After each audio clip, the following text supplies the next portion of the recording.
जैसा कि class 12th का प्री बोर्ड परीक्षा 2025-26 का आपका भौतिक शास्त्र यानी फिजिक्स का पेपर हो चुका है एंड इस प्रकार से आपका कुछ पेपर रहा है। चलिए इसका सॉल्यूशन देख लेते हैं, एक एक आंसर मिलाना, मैं सही सही आंसर आपको बताऊंगा, ठीक है। तो चैनल पर नए हो तो सब्सक्राइब कर लेना क्योंकि बोर्ड बहुत नज़दीक है। देखो, सबसे पहले आपके सही विकल्प का चयन कर लिखिए वाले क्वेश्चन थे 6 नंबर के, जिसमें फर्स्ट क्वेश्चन था आपका, किसी संधारित्र की धारिता निर्भर करती है। देखो, आवेश पर तो करती नहीं है तो ये गया, विभव पर भी नहीं करती है।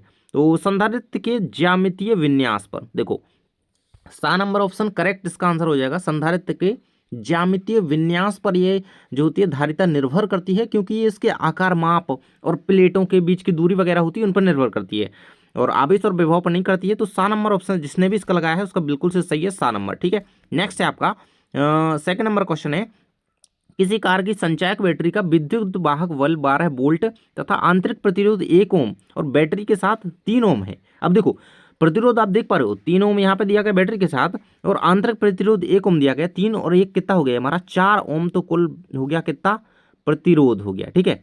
और 12 वोल्ट हमारी क्या दी गई है यहाँ पे, ये वाहक विद्युत वाहक बल हमारा 12 वोल्ट दिया गया है। तो 4 × 12 3 एम्पियर आपका एक करेक्ट आंसर हो जाएगा, 3 एम्पियर। A नंबर ऑप्शन इसको लगा दोगे आप, ठीक है, ये आप लगा दोगे। नेक्स्ट आपका क्वेश्चन कह रहा है कि एक आवेशित कण समचुंबकीय क्षेत्र के समांतर प्रवेश करता है, कण का पथ होगा। कण का पथ पूछा गया है, सरल रेखीय, वृत्ताकार, परवलयाकार या फिर सर्पिलाकार। सो वो कण जो है सरल रेखीय पथ में गति करेगा, ठीक है, क्योंकि समानांतर प्रवेश कर रहा है, ठीक है। तो ये क्या होगा आपका, इसका पथ क्या होगा, सरल रेखीय। A नंबर इसका करेक्ट है, इसका भी आ है, इसका सा है, ठीक है। नेक्स्ट कह रहा है भैया कि एक ऊंचाई ट्रांसफार्मर निर्गत धारा के मान बढ़ा देता है, निर्गत वोल्टेज का मान बढ़ा देता है, निर्गत शक्ति का मान बढ़ा देता है, या फिर निर्गत धारा एवं वोल्टेज दोनों का मान बढ़ा देता है। तो इसका आंसर आपका रहेगा B नंबर ऑप्शन से, जो कि निर्गत वोल्टेज का मान बढ़ा देता है। देखो, क्योंकि एक ऊंचाई ट्रांसफार्मर एक ऐसा उपकरण होता है कहें कि जो निम्न वोल्टेज होता है उसको उच्च वोल्टेज में परिवर्तित करता है, तो वोल्टेज का ही ना मान बढ़ाएगा, है ना। तो ऊंचाई ट्रांसफार्मर का काम ही ये होता है कि भैया वोल्टेज को बढ़ाना, ठीक है। तो निम्न से उच्च की ओर ले जाएगा तो वोल्टेज बढ़ाएगा, तो वोल्टेज को बढ़ा देता है, ठीक है। नेक्स्ट कह रहा है 10 वोल्ट के विभवांतर से त्वरित इलेक्ट्रॉन द्वारा प्राप्त ऊर्जा होगी। तो 1 EV या है 1 जूल, 10 जूल, एक 10 EV। सो इसका C number option correct answer हो जाएगा 7 नंबर, ठीक है। तो यही इसका करेक्ट आंसर है, ठीक है।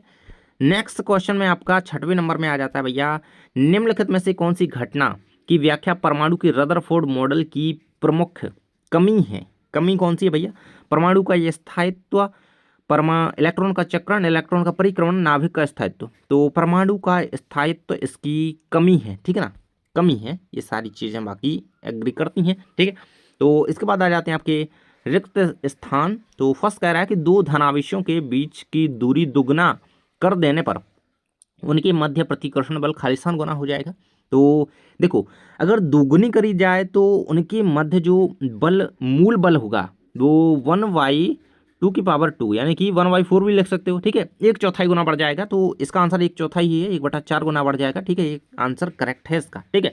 नेक्स्ट कह रहा है भैया सेकंड नंबर पे कि किसी बंद सतह से गुजरने वाला संपूर्ण चुंबकीय फ्लक्स का खालिस्तान होता है, तो वो होता है भैया आपका 0, ठीक है। नेक्स्ट है शुद्ध प्रतिरोध युक्त परिपथ में धारा और विभवांतर के मध्य खालिस्तान का कलांतर होता है।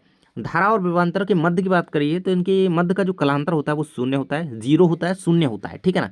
अब ये क्यों होता है, क्योंकि एक विशुद्ध रूप से जब प्रतिरोधक प्रत्यावर्ती धारा परिपथ में धारा और वोल्टेज एक ही कला में होती है ना, तो जिसका समान कला, मतलब एक ही कला में तो समान कला में, जिसका अर्थ है कि उनके विभवांतर, उनके बीच का जो कलांतर होगा वो 0 होगा, ठीक है। क्योंकि वो एक ही समान कला में वो दोनों क्या होती हैं, उपस्थित होते हैं, परिपथ में होती हैं, इसलिए इसका कलांतर 0 होता है, ठीक है। 4 नंबर में कह रहा है कम फोकस दूरी का एक खालिस्तान सरल सूक्ष्मदर्शी की भांति कार्य करता है।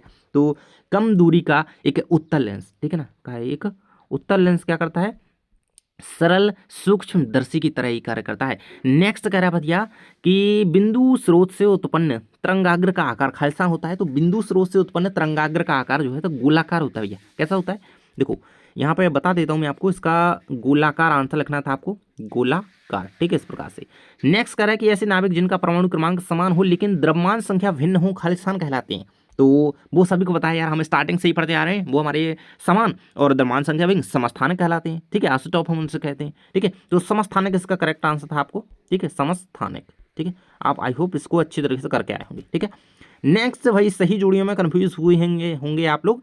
तो फर्स्ट कह रहा है कि सरल सूक्ष्मदर्शी, संयुक्त सूक्ष्मदर्शी, दूरदर्शी, व्यतिकरण, दीप्त फ्रिंज। पढ़ते चलिए। फर्स्ट की मिल जाएगी आपकी धार नंबर से, ठीक है, ये रहेगी यहाँ पे। सेकंड नंबर कह रहा है आपका संयुक्त सूक्ष्मदर्शी, सो इसको मिलाएंगे आप, लास्ट में जाना है बिल्कुल से, है ना। एंड थर्ड नंबर है दूरदर्शी, सो इसको आप 12 नंबर से मिलाते जाएंगे, ठीक है, थर्ड है। फोर्थ नंबर है व्यतिकरण दीप्त फ्रिंज, सो इसकी करेक्ट जोड़ी है आ नंबर से, एंड व्यतिकरण अदीप्त फ्रिंज, ठीक है, ये रहेगी आपकी यहाँ पे, ये सा नंबर पे, ठीक है। अब लास्ट बचा आपका, ये जाएगी दा नंबर पे। इस प्रकार से आपकी सही जोड़ियां बन रही हैं 6 नंबर की करेक्ट, ठीक है। आगे आ जाते हैं आपकी एक शब्द या वाक्य में उत्तर दीजिए। फर्स्ट कह रहा है कि विद्युत क्षेत्र तथा विद्युत विभव में संबंध लिखिए, ठीक है। अब देखो, विद्युत क्षेत्र, हमारा विद्युत क्षेत्र ये हो गया, ठीक है, और विद्युत विभव क्या होता है हमारा, विद्युत विभव की बात करें तो भी होता है, ठीक है। ये इसमें संबंध लिखना था। अगर आयामी गति के लिए इसमें संबंध आप लिखें तो आपका इस प्रकार से लिखा जाएगा -dv/dr, इस प्रकार से आप लिख सकते थे, ठीक है, आयामी गति के लिए लिखा हुआ है। लेकिन अगर आप समान रूप से एकदम सरल रेखीय लिखें तो ये रहेगा आपका यहाँ पे, ये आपका इस तरीके से आप इसको इसमें संबंध लिख सकते थे, इस प्रकार से भी लिखा जा सकता था, ठीक है, बोल्ट, और ये रहेगा आपका विद्युत क्षेत्र में, विभव में, ठीक है। नेक्स्ट कह रहा है कि परावैद्युत पदार्थ की उपस्थिति का विद्युत क्षेत्र पर क्या प्रभाव होता है। तो जब कोई परावैद्युत पदार्थ की उपस्थिति में विद्युत क्षेत्र का मान क्या हो जाता है, प्रभाव होता है, उस पर प्रभाव पड़ता है कि वो घट जाता है, ठीक है, घट जाता है। ये सेकंड का आंसर है कि उसकी पदार्थ की उपस्थिति होगी, परावैद्युत पदार्थ की उपस्थिति में विद्युत क्षेत्र का प्रभाव घट जाता है, यही इस पर उसका प्रभाव बढ़ता है, ठीक है। थर्ड कह रहा है अनुचुंबकीय पदार्थ की चुंबकीय प्रवृत्ति कितनी होती है। अनुचुंबकीय पदार्थों की चुंबकीय प्रवृत्ति कम और धनात्मक होती है, ठीक है। तो ये आपको इसका आंसर यही लिखना था, कम और धनात्मक होती है, ठीक है। 4 नंबर में कि प्रकाश विद्युत धारा का मान किस पर निर्भर करता है। तो प्रकाश विद्युत धारा का मान जो है किस पर निर्भर करता है, वो आपतित प्रकाश की जो इंटेंसिटी होती है ना, तीव्रता कहें जिसको हम, ना। तो फोर्थ नंबर में आपको तीव्रता पर या इंटेंसिटी पर, है ना, किसकी, आपतित प्रकाश की, है ना, आपतित प्रकाश की जो तीव्रता या इंटेंसिटी होती है उस पर निर्भर करता है। फिफ्थ नंबर कह रहा था कि धातुओं के लिए वर्जित ऊर्जा अंतराल कितना होता है।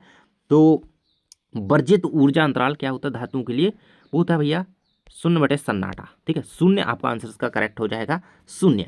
नेक्स्ट आपका कह रहा है भैया एक शब्द या वाक्य में उत्तर के बाद सत्य अथवा सत्य लिखिए। फर्स्ट कह रहा है कि एक समान बाह्य विद्युत क्षेत्र में रखे विद्युत द्विध्रुव पर नेट बल 0 होता है। तो ये बिल्कुल से सत्य है भैया, सत्य है, क्योंकि ये होता है, एक्चुअल में होता है। नेक्स्ट भैया कह रहा था कि विद्युत धारा सदिश राशि है, बिल्कुल गलत है, क्योंकि यह एक अदिश राशि है, बिकॉज सदिश योग के नियमों का पालन कौन नहीं करती है भाई, विद्युत धारा जो होती है हमारी सदिश योग के नियमों का पालन नहीं करती है, यही इसीलिए यह एक अदिश राशि है, ना कि सदिश राशि, ठीक है। सेकंड गलत है। अगला है परावैग्नि विकिरण सामान्य कांच द्वारा अवशोषित हो जाते हैं। परावैग्नि विकिरण जो है सामान्य कांच द्वारा, हाँ बिल्कुल हो जाते हैं, बिल्कुल सही है। 4 नंबर में है जब दो हल्के नाभिक संलेत होकर के अपेक्षाकृत भारी नाभिक बनाते हैं तो प्रति न्यूक्लियन बंधन ऊर्जा कम हो जाती है।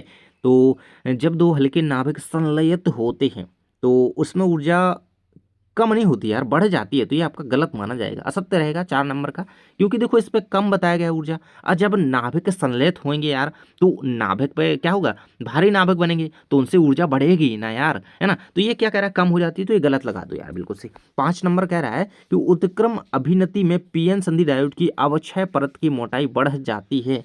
तो ये आपका बिल्कुल से सही है ना, इसमें मोटाई अवक्षय परत की बिल्कुल बढ़ जाती है, ठीक है। बाकी इस प्रकार से आपके अदर क्वेश्चंस रहे हैं। आई होप आप बहुत अच्छा पेपर करके आए होंगे। बोर्ड के लिए इन क्वेश्चंस को बिल्कुल से कंप्लीट कर लीजिएगा।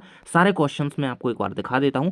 तो इस प्रकार से आपके क्वेश्चन रहे एंड इन्हें अच्छी तरीके से तैयारी कीजिए और अदर सब्जेक्ट के लिए आप चैनल पर बने रहिए, सब कुछ मिलेगा आपको, टेंशन लेने की जरूरत नहीं है। तो चलो भाई, मिलते हैं नेक्स्ट वीडियो में, बाय बाय।